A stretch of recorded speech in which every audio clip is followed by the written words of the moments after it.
We are about to cover the top 15 tools that you need as an apprentice. Now, if you aren't an apprentice, if you already got your tools, you might want to stick around because we're going to include some options as well here. I'm going to show you guys the exact tool that I use, the brand, the style, and I'm going to give you guys some better budget options and some other just open-ended things. That way you guys can really pick what you want. We're about to do a limited time merch drop. It's coming soon. Go give us a follow on Instagram and wait for that story because it's going to pop up. There's going to be an extremely limited amount of merch that's going to be dropping. I've got the samples on the way, so as soon as they get here, we're going to do the merch drop. So go connect with us on Instagram. Let's go ahead and hop into it.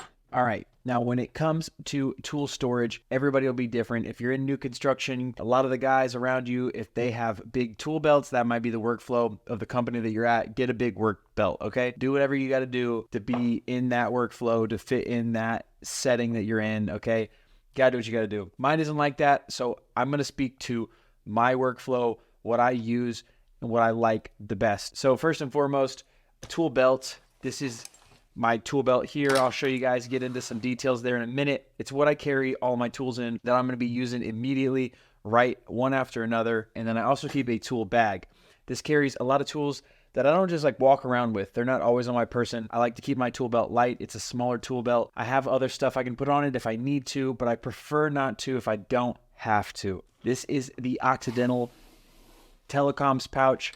As you guys can see, there's a ton of different slots in here. Got big pliers back here. I've got room for all this stuff in here. I can actually add extra tools if I need to, if I got something else in my workflow. It's a leather pouch. I like leather a lot. That being said, leather is more expensive. So I'll show you guys a backup pouch here in a second.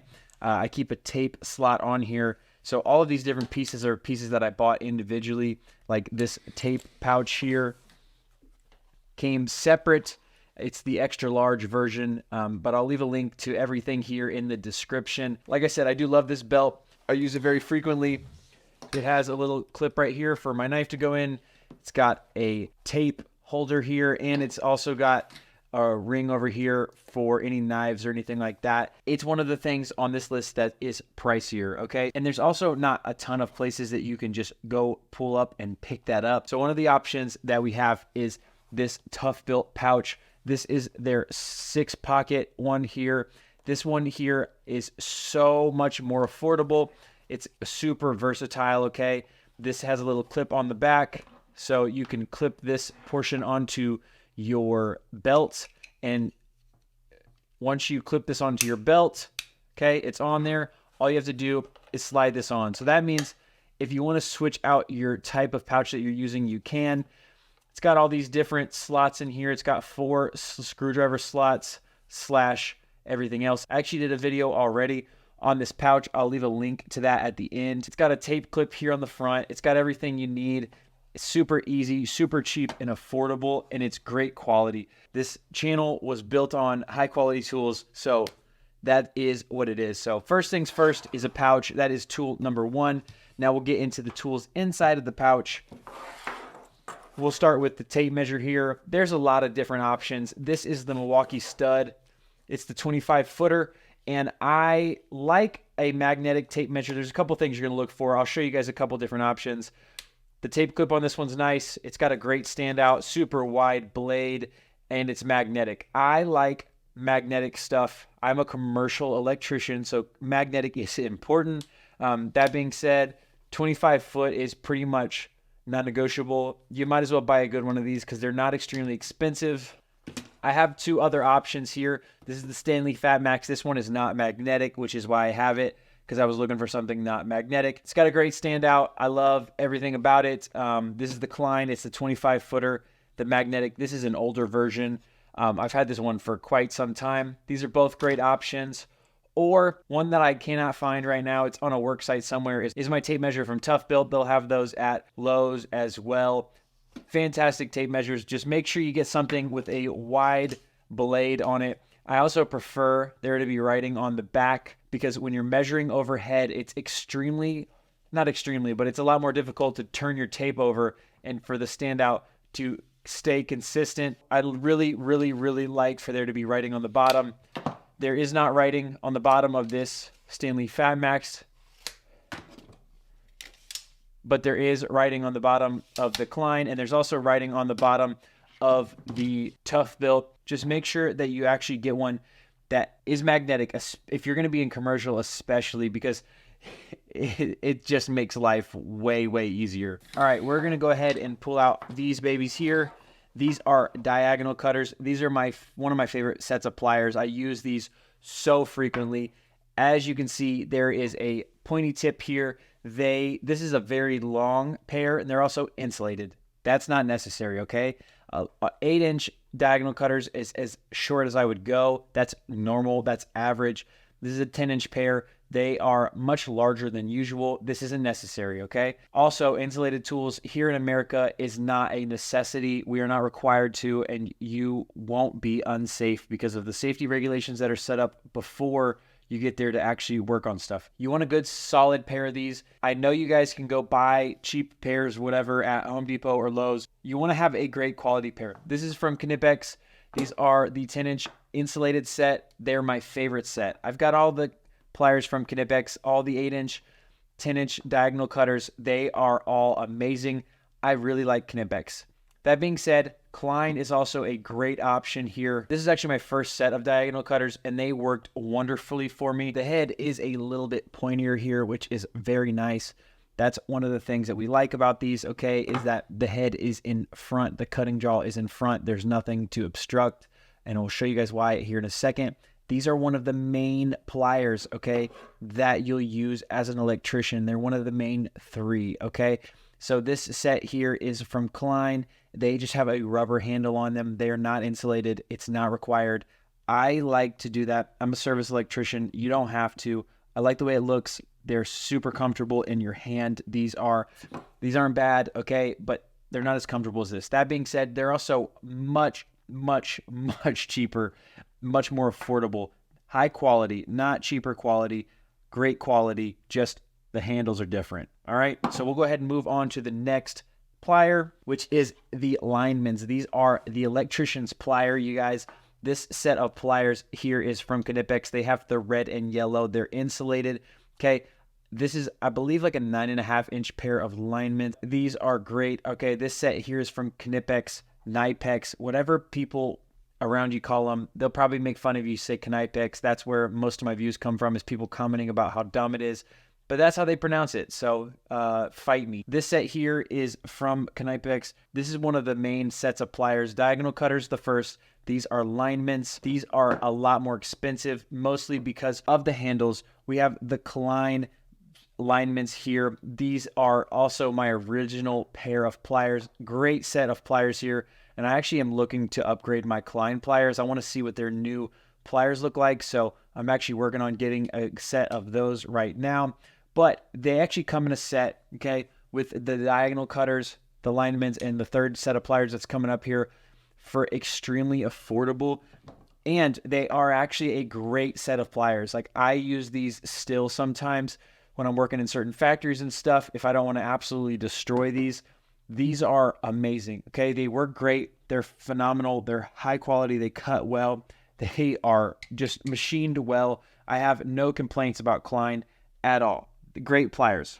It's really about preference. Once you actually start spending money on pliers, real money on pliers, you realize that all the top brands are pretty much the same. They're all great. They all give you a really great product. And so stuff like that, especially when you're starting out, if your budget's limited or if you don't want to spend that much money on pliers, it's a great way to go. So that is our next tool. This next one here is near and dear to my heart. This is my Fisker's utility knife. I believe I picked this one up from Lowe's. They have them on Amazon as well. It's got a super smooth action, okay? Now, these are super everywhere and super affordable. I do have a couple different options. And I also have a couple options for if your company won't allow you to carry box knives, okay? Some companies are weird. My first company was like that. I actually wasn't allowed to carry any sort of utility blade at all, which was super bogus, But one of the things I really learned to love was hawkbill knives at the time. This one here is from Tough Built. It's available at Lowe's. I do love a good hawkbill. It's great for stripping wire. It's great for getting under tape, stuff like that. It's hard to sharpen, but that being said, this is not an expensive knife, and it'll stay sharp for long enough. The flipping action on this is great. It's got a little liner lock on there. I also have a utility knife from Tough Built. This one here is the pry bar knife. I like this one a lot because of the heftiness of it. It's got some really good heft to it, if you will, but there's a little bit of weight, super good quality. It's got a little pry bar here. I don't use the pry bar super often, but I like the flip out on this. It's got a little wire stripper section there. I don't ever use that.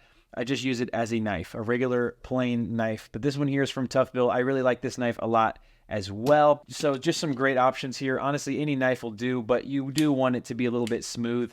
You'll find that if it is difficult to open, it makes your life just a little bit more difficult than it should be, especially with trying to work fast, because that is one of the names of the game when you finally get into it, is trying to work fast. Next up, a tool that I actually don't have a substitute for is this Klein level. I've got a substitute on the way, but this Klein level here is everything you need. It's their 6-inch level. It's got 0, 90, 45, and 30. 45 and 30 are big for bending conduit. So that is something, especially if you're in commercial work, it's super important. It's got a no dog on it, which is important for big pipe. Not going to explain that one too much. Just know that if you're an electrician, it is kind of a big deal if you're into that kind of thing. There are super great magnets on this. The magnets are insane. I mean, like wild, okay? They are strong, which is super important because you don't want your level falling off, especially if you're working at heights.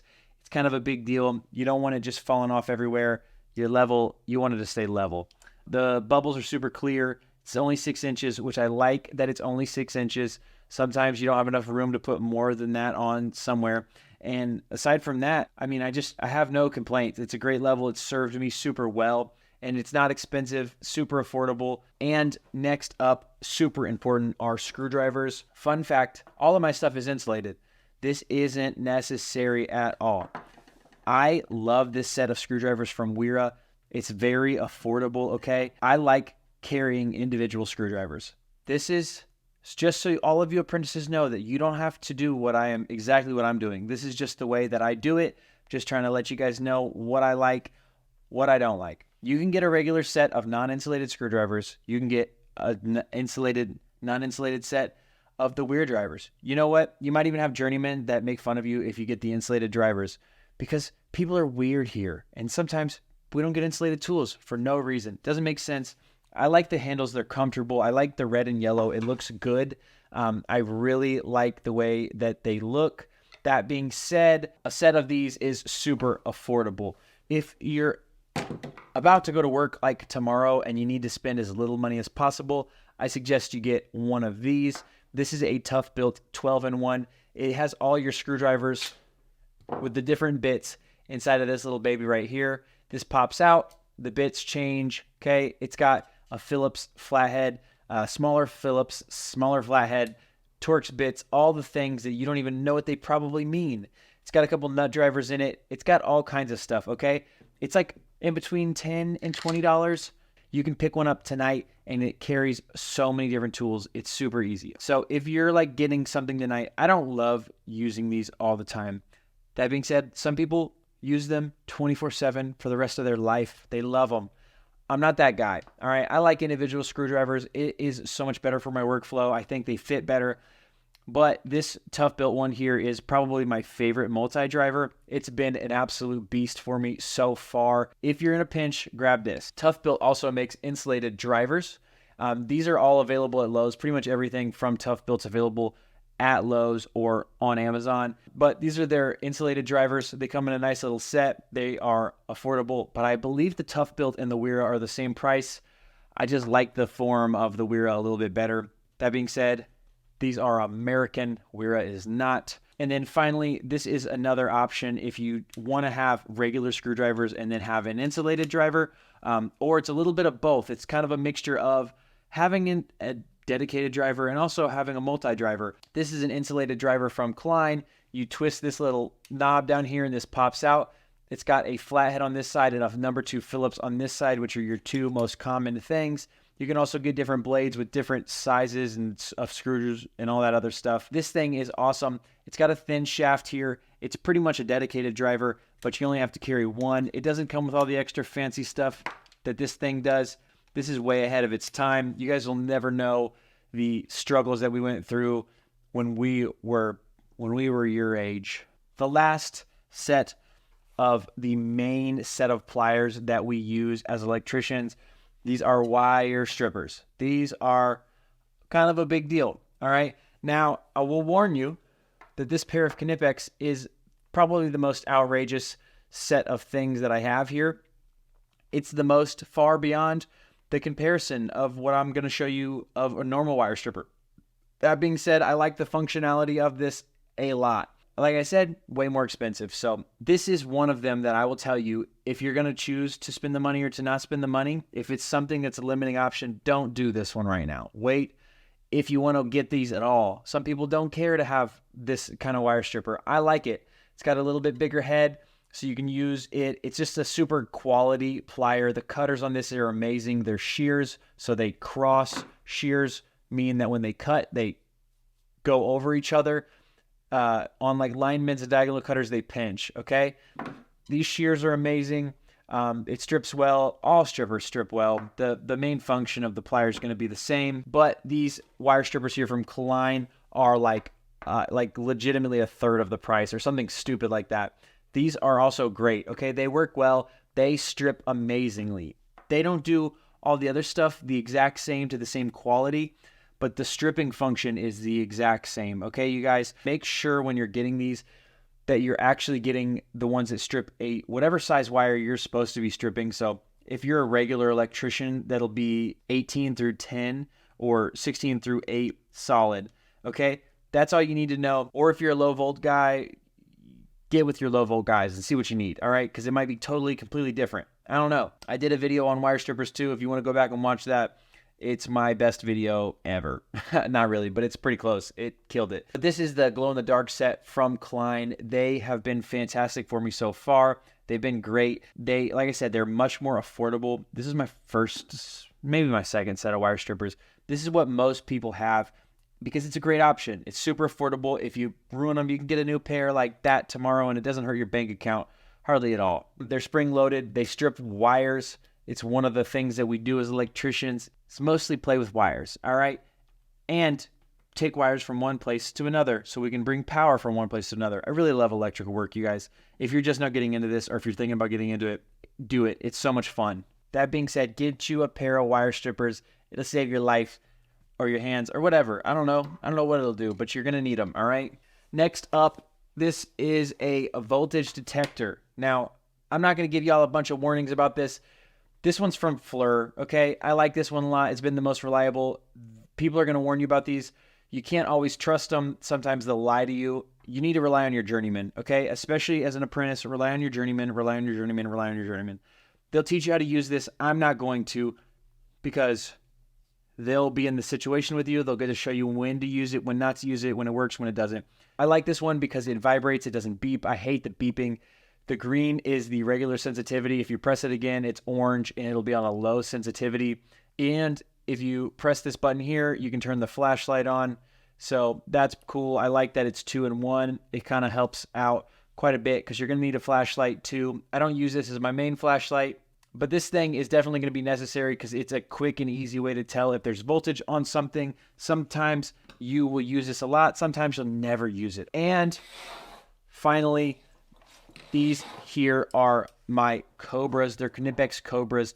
This is what we know in America as channel locks. Everybody calls this type of plier channel lock. The actual name is a water pump plier. These are my favorite pair because of the push button. You set them and you just leave them for that all day because that's what size of pipe you're running or whatever you're doing. I run a lot of pipe. That's what I like these for.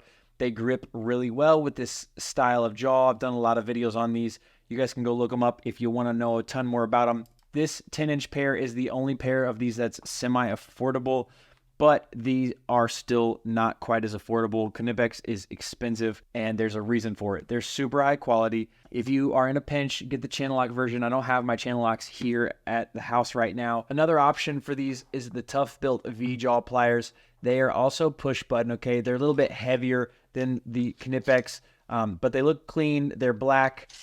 You'll see like the handles are this far apart when they are closed, but as soon as you move them down a level, they have the handles together, which is what you want because it makes life a lot easier for grabbing onto pipe, doing stuff like that when you can actually have your hand closed instead of way open like a lot of other pliers do. This is a ton more affordable than the Cobras. That being said, I do like the functionality of the Cobras a lot better than these. I will be super transparent about everything else in this list. So if I've said it, I promise you I mean it. And it's a high quality tool if it's on this list, because I will not tell you to buy garbage. I won't do it. I don't like garbage tools, and I don't think anybody should buy them ever, even if they're in a pinch. I think you should get quality, even if it's not as expensive, just not garbage. All right? We don't want garbage around here because you're going to be using these tools every day. Get something that's usable. These are super important, though. You'll use these for pipe. You'll use them to twist nuts and bolts and different stuff like that. Lock rings, all the fun stuff. And it's actually the last tool in the pouch. So we'll go ahead and hop into the stuff in this wonderful, wonderful tool bag. Now, truth be told, this is a Vito Pro Pack, and it's hecka expensive. All right? It's crazy expensive. If you're an apprentice, if you can afford it, do it. I bought a couple when I was an apprentice. I was also making really good money. So, and I was living at home. So, whatever you want to say, whatever you want to do, whatever. But if you don't want to spend that much money, the good quality tool bag that I would recommend is this one from Klein or any of the Milwaukees. Anything that has a hard bottom, okay? That is what I wouldn't recommend anything that doesn't have a hard bottom to it, because you're going to put it down, it's going to fall over, it's going to do all kinds of stuff, and you don't want that. Get a hard bottom backpack. I like backpacks, but it's also really dependent on what the other guys around you use, especially if you're going to constantly be with one person. Go check that out, all right? Now, we'll go ahead and hop into this because number one is a very, very important thing. This is a beater screwdriver. Now, what this does is you beat on it, and you beat things with it, and you beat things on it. This one's got a striking cap on it. It's a metal cap, and it goes all the way through to the tang. This one is from Wera. It's my favorite one. It's super affordable. I wouldn't recommend any of them as much as I recommend this one. That being said, I like all my stuff to match. This is what I carry the most because I always carry the other Wera screwdrivers the most. And your beater, I don't know. Maybe you're not like me. Maybe you don't need your stuff to match. But personally, I do. And so I do have some other options here.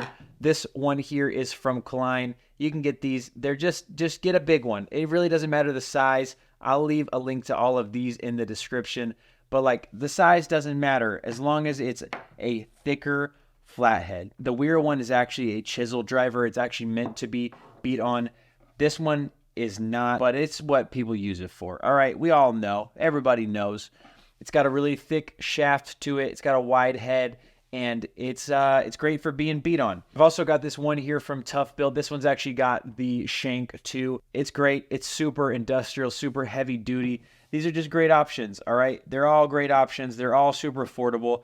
You're going to want one of these real quickly into your apprenticeship because you don't want to be banging on your good flathead that you're trying to put into outlet covers and stuff like that. You just don't want to do it. So get a beater. That's what you beat your boxes out with. That's what you tighten up your lock rings with. It's what you attack your foreman with. Do whatever you want with it. I don't care, but just get you one. Very similar to the beater is a hammer. I've only got one in this option here. There's so many. I really don't care what hammer you get. I love this one from Tough Built. The thing I will say, don't get anything over 16. I would get a 16. Don't get a 14. Get a 16-ounce hammer. I really like the flat top, flat face, but I don't like the faces that are crossed. I like this look from Tough Build. I've got one from East Wing as well. I've got one from Weehaw. They're awesome, okay? They're all awesome. A hammer is a hammer at the end of the day. It's not really about how cool it is and how much money you spend on it. I really do like this one a lot from Tough Build. It's so incredible. That being said, 16 ounces is the weight. You don't want anything heavier than that. That's my opinion on hammers. Short and sweet. Because I don't really use hammers all that much. It's not like an everyday thing, especially not if I'm just working with wires. Sometimes you use them a lot, sometimes you don't. All right, this next one here is a treat. It's an adjustable wrench. I love these plier wrench from Knipex. This thing, you'll know what I'm talking about here in a second when I show you what the actual tool is that most people have. This thing is a beast, and it's a lot more expensive at the same time. This one is super cool. Basically, this is for nuts and bolts and stuff that you don't want to mar up. This is what you probably are traditionally used to seeing, and it's something like this that you have to thread open instead of adjusting like that with the push button. This one here is from Tough Built. It's cool. It's an adjustable wrench, you guys. You've probably got like 14 laying around your house. If you got a dad, hopefully you got a dad. It's the Pliers wrench that I use all the time. It's the tool that I use for this constantly. It's so much better.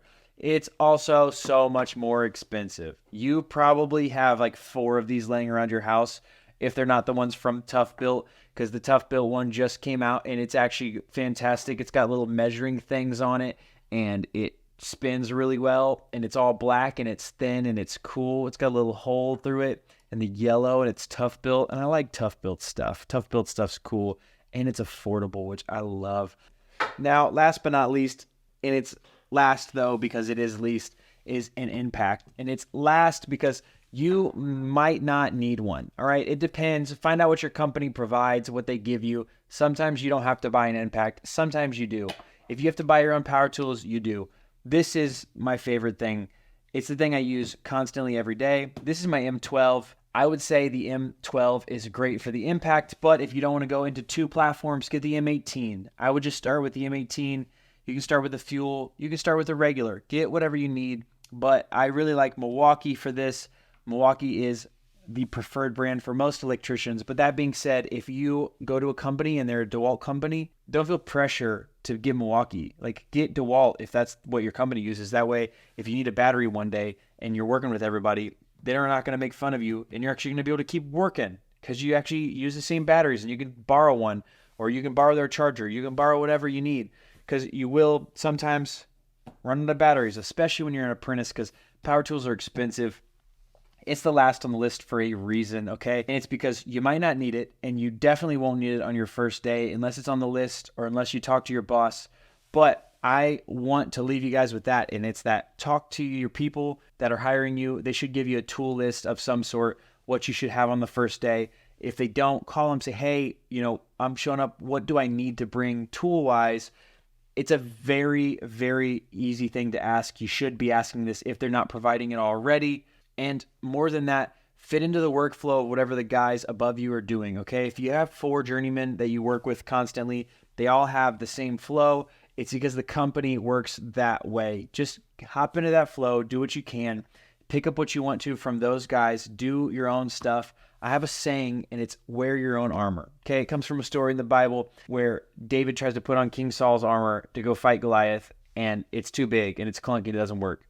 The story is, use your own armor. You're going to be best at doing whatever you're best at doing. That being said, the guys that come before you, they've done it for a long time. They know. You'll be in the field with them. You'll learn from them. Take up everything you can from them, and that includes their workflow, okay? They know what they're talking about, hopefully. And if they don't, just take what you can from them, okay? I'm sure they know more than you do at some point in time. They have to. Those are the 15 tools that I would absolutely have as an apprentice. They're the first 15 that I would have. That being said, if your journeymen are using something different, follow what they're doing, okay? Because there could be a specific job that you're going to be on for months doing the same thing, and you're going to need whatever it is. So make sure you're paying attention to what everybody's using around you, what you have to borrow. If you have to borrow a tool every single day, just pick one up. But if you guys want to go a little bit more in depth, I did just do a video on the top 10 tools that I pull out of my tool bag every day, not including the tools in my pouch. So there's a lot of them on that list that aren't here. So you guys, if you want to see more, go ahead, head up to this video and watch this. Subscribe. But remember, you guys, it's all for His glory, and I'll see you guys on the next one.